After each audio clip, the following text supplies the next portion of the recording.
professora Fabrícia e neste vídeo nós iremos realizar a correção do PET 2 de Língua Portuguesa para o primeiro ano do ensino médio, com a correção da semana 4. Então vamos lá realizar essa correção? Então, e na questão número 1, ele traz o seguinte enunciado. Como se sabe, toda e qualquer interlocução está condicionada a alguns requisitos básicos para que haja uma perfeita sintonia entre os elementos envolvidos, emissor e receptor. Partindo desse pressuposto, comente acerca de algumas ocorrências que porventura interferem em tal materialização, especialmente sobre a ambiguidade. Então, ele quer que você explique como ocorre aí a comunicação e como essa ambiguidade, esse duplo sentido que algumas palavras podem ter, podem influenciar na transmissão da mensagem aí na comunicação. Então, para que a gente possa responder isso, a gente tem que entender como a comunicação ocorre. Então, para ela ocorrer, nós vamos ter aí 6 elementos primordiais para que a comunicação seja realizada. Nós vamos ter o emissor, que é quem transmite a mensagem. Vamos ter o receptor, que é aquele que vai recebê-la. Temos a mensagem, que é aquilo que quer ser dito, que quer ser falado. Temos o canal, que é o meio pelo qual você se utiliza para transmitir essa mensagem. O código, que é a linguagem, é a língua usada para transmiti-la. E temos o contexto, que é o assunto aí do qual a mensagem vai fazer parte. Um exemplo disso seria essa videoaula que eu estou aplicando aqui para vocês. Eu sou o emissor, vocês são o receptor. A mensagem é a correção. O canal que a gente se utiliza é aqui o vídeo do YouTube. O código é a língua portuguesa. E o contexto é a correção de atividade do PET 2. Tá vendo aí que não é difícil?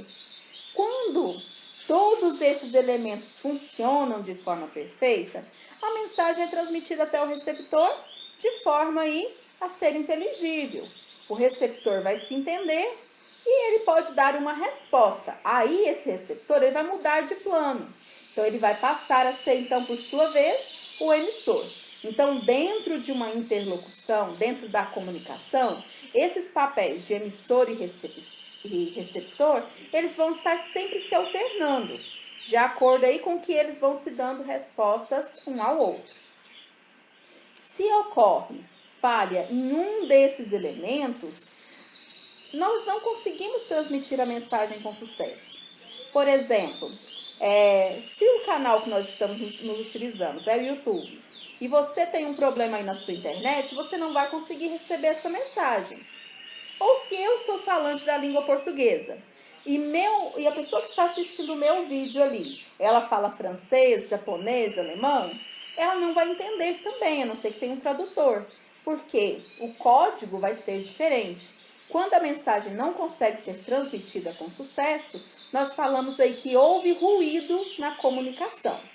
Esse ruído é alguma coisa que dificulta ou que impede que a mensagem seja transmitida com sucesso. Então, agora que a gente já relembrou aí os elementos da comunicação e como essa comunicação ocorre, vamos passar aí para a resposta dessa questão. Então, vamos lá para a resposta. A minha resposta ela ficou bem grande e bem completa. Então, você em casa, depois que assistir ao vídeo, analise direitinho aí e coloque as suas ideias no papel, aquilo que você entendeu, resumindo a resposta, tá bom? Então, vamos lá. A comunicação, ela só vai ocorrer quando e se todos os elementos da comunicação funcionarem perfeitamente, para que aí haja a compreensão da mensagem e a gente tenha aí o sucesso do seu objetivo comunicativo. Para que isso ocorra, os falantes devem estar atentos ao contexto comunicativo, ao objetivo que se quer com a mensagem e ao seu interlocutor. Pois, para que haja entendimento, a língua deve ser clara, inteligível e estar ao alcance desse receptor. Agora, sobre a ambiguidade, ela é um problema que pode ocorrer durante a comunicação, no qual pode haver duplo sentido ao decodificar a mensagem, fato que pode causar dificuldade em seu entendimento por parte do receptor da mensagem. Então, como exemplo aí de ambiguidade, nós podemos ter aí: Ana pediu a Flávio que pegasse seu celular na mesa. Então, você fica aí na dúvida. A Ana quer que o Flávio pegue o celular dela ou o celular do Flávio. Então, isso é ambiguidade. Essa dúvida que a gente fica aí no que foi transmitido. A gente aí vai ficar sempre nessa dúvida. Era o celular da Ana ou do Flávio? Temos outro exemplo aí. A garota viu o Paulo correndo. Ela viu o Paulo que estava correndo, ou a garota estava correndo e passando correndo assim viu o Paulo parado. Então, também dá essa duplicidade aí de sentido. Temos também: o cachorro do meu irmão pegou meu chocolate. Então, ou a pessoa que está falando isso está muito brava com o irmão e está chamando ele de cachorro aí, porque ele comeu aquele chocolate, ou ela está falando que o cachorro, o bichinho de estimação, que pertence ao seu irmão, ele pegou o chocolate. Então, tá vendo que pode gerar situações até engraçadas? Nessa questão aí da interferência no processo comunicativo, nós também temos a polissemia. Ela vai dizer respeito a palavras que vão possuir mais de um sentido. Isso pode causar dúvidas quanto ao seu significado. Significado esse que vai ser orientado pelo contexto em que a comunicação está ocorrendo. Então, diferente da ambiguidade, a polissemia ela é uma ocorrência natural no nosso idioma. Então, a gente tem muitas palavras que têm mais de um sentido. E o que vai aí fazer com que haja essa diferença vai ser você estar atento ao contexto na qual ela está inserida. Então, nós temos aí como exemplo: pregar. Você quer pregar um sermão religioso ou você quer pregar um prego? Você tem o ponto. Mas que tipo de ponto? É um ponto final? É um ponto de tacos? É um ponto da geometria? Nós temos vela. Vela você quer ela para iluminar ou para navegar? Temos manga. A manga da camisa ou aquela manga fruta. Temos aí a palavrinha são. Ela diz respeito a um verbo ser, né? Ou ela diz respeito a alguém que está saudável? Temos aí a palavrinha como, que pode ser tanto uma conjunção como um verbo. Então, dessa forma, a gente vai perceber que a importância da clareza na escrita e na fala dos textos, ela é importante para que o processo comunicativo ocorra com precisão. Então, a gente tem sempre que estar atento, tanto às palavras utilizadas, como à forma de escrita dessas palavras, para assim evitar que haja tanto problemas como a ambiguidade, quanto na interpretação, esse significado de palavras que tem mais de um sentido não interfira nessa interpretação. Então, e na questão número 2, ele traz uma oração destacada. Os jurados julgaram o rapaz doente. Então, quando a gente analisa essa oração, a gente percebe que é uma construção sintática que apresenta algumas inadequações. Ou seja, ela apresenta algum problema no seu enunciado. E esse fato ele vai possibilitar que o termo doente ele adquira diferentes interpretações. Então, com base nessa afirmação aí, quais seriam as interpretações possíveis para essa oração? Então, primeiro, a gente tem que entender que a construção sintática vai ter a ver com a maneira que as palavras de diversas classes gramaticais são utilizadas dentro de um contexto para realizar a comunicação. Então, sabendo disso, nós podemos interpretar aqui a oração como sendo um rapaz que está com problema de saúde. Isso é uma característica própria dele, que o diferencia de outros rapazes, e esse fato ele não vai sofrer nenhuma influência desses jurados aí que estão julgando ele. E numa segunda interpretação, ela pode tratar aí de um julgamento que os jurados fizeram dele, que após analisar aí esse rapaz, ver aí como ele se comporta, ver suas características, eles vão entender que esse rapaz está doente. Então, nesse caso, o julgamento dele diz respeito à sua condição de saúde. Então, deu para entender aí? Você conseguiu acertar aí?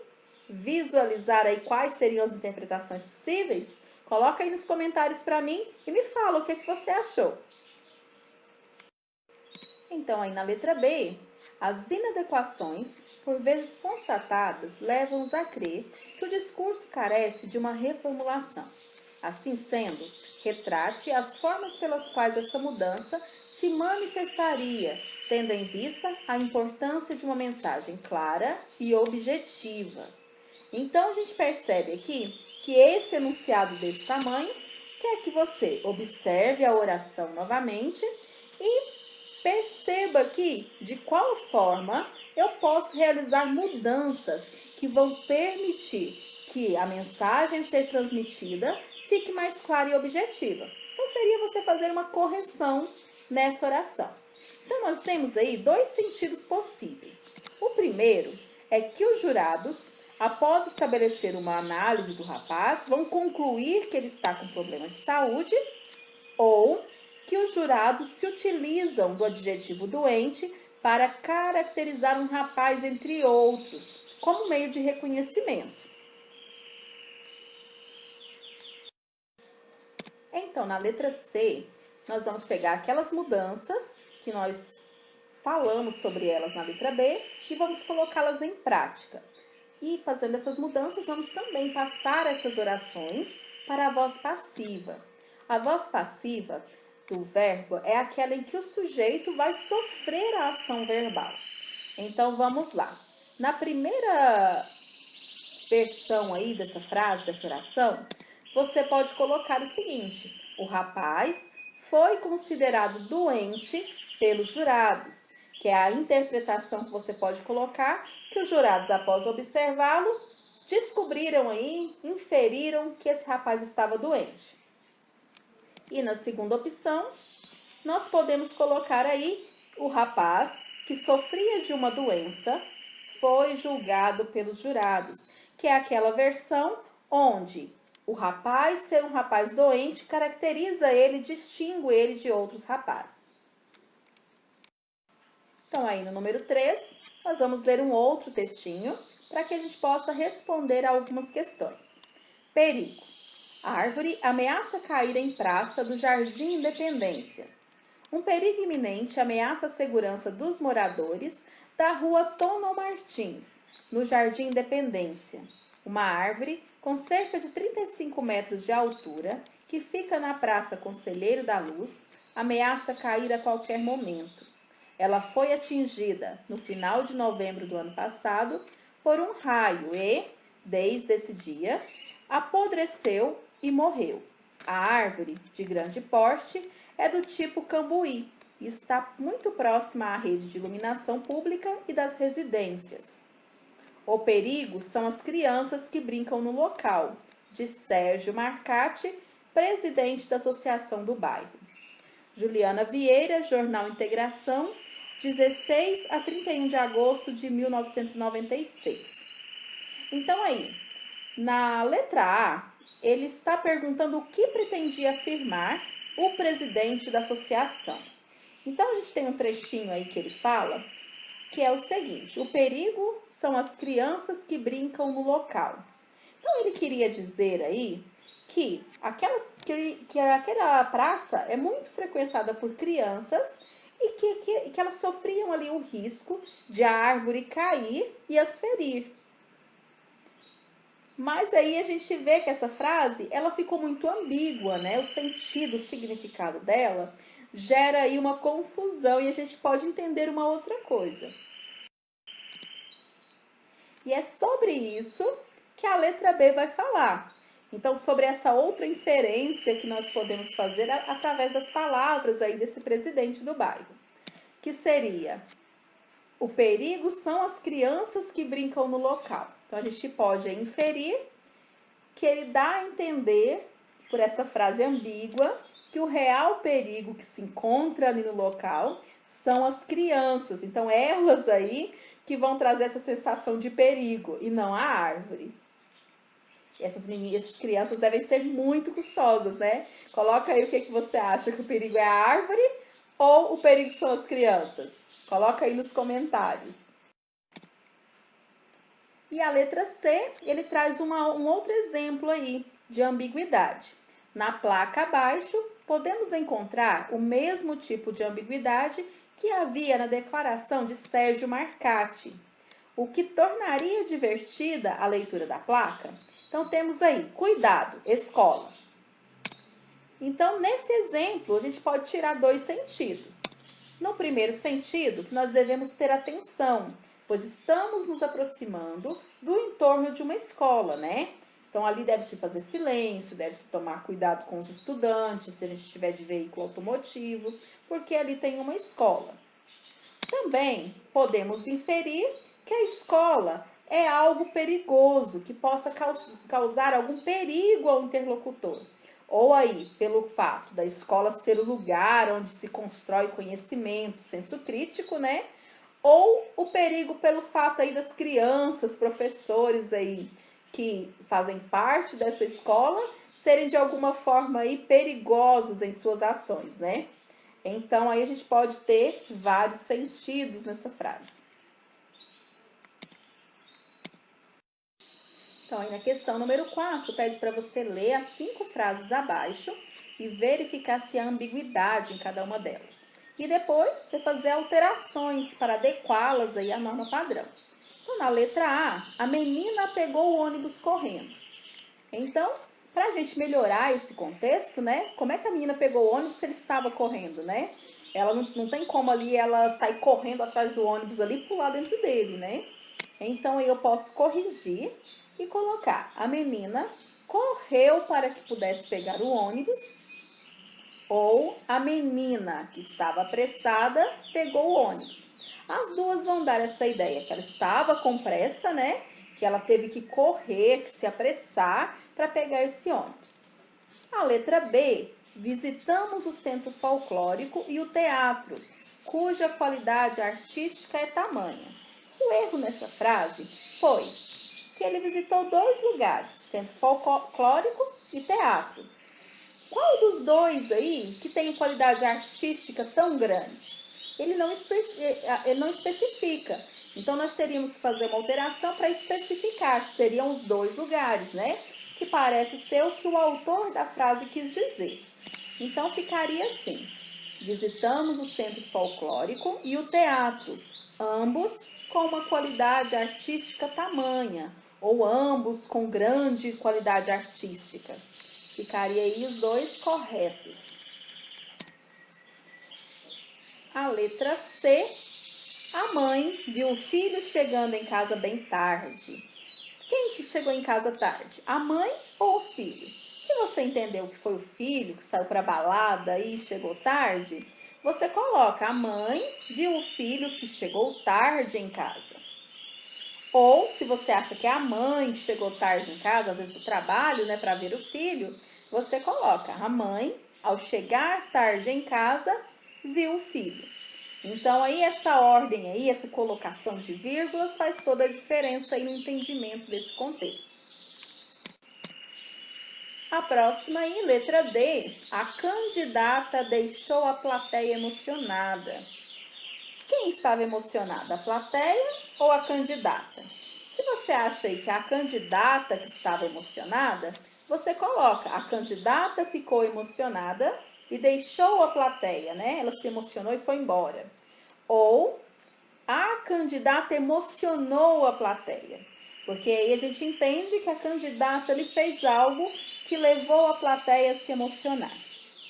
Na letra E, temos aí: o psicólogo examinou o paciente preocupado. Mas quem estava preocupado, o psicólogo ou o paciente? Então, a gente pode fazer 2 adequações. Na primeira, o psicólogo preocupado examinou o paciente. Então, a gente pegou esse preocupado aí trouxe para o meio da frase e colocou uma vírgula. Então, quem estava preocupado era o psicólogo.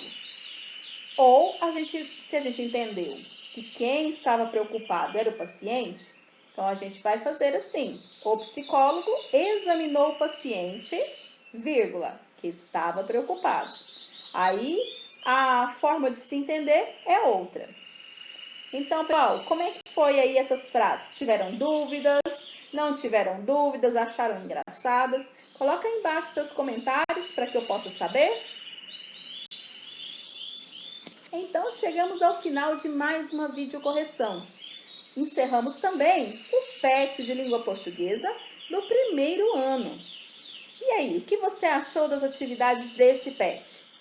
Compartilha com a gente a sua opinião, coloca aí nos comentários. E se meu vídeo te auxiliou nos seus estudos, e se você gostou dessa videocorreção, coloca aí seu like, compartilhe com os amigos e se inscreva no meu canal. Aqui sempre vai ter conteúdo de língua portuguesa e as correções desses PETs. Então, beijos no coração e até o próximo vídeo!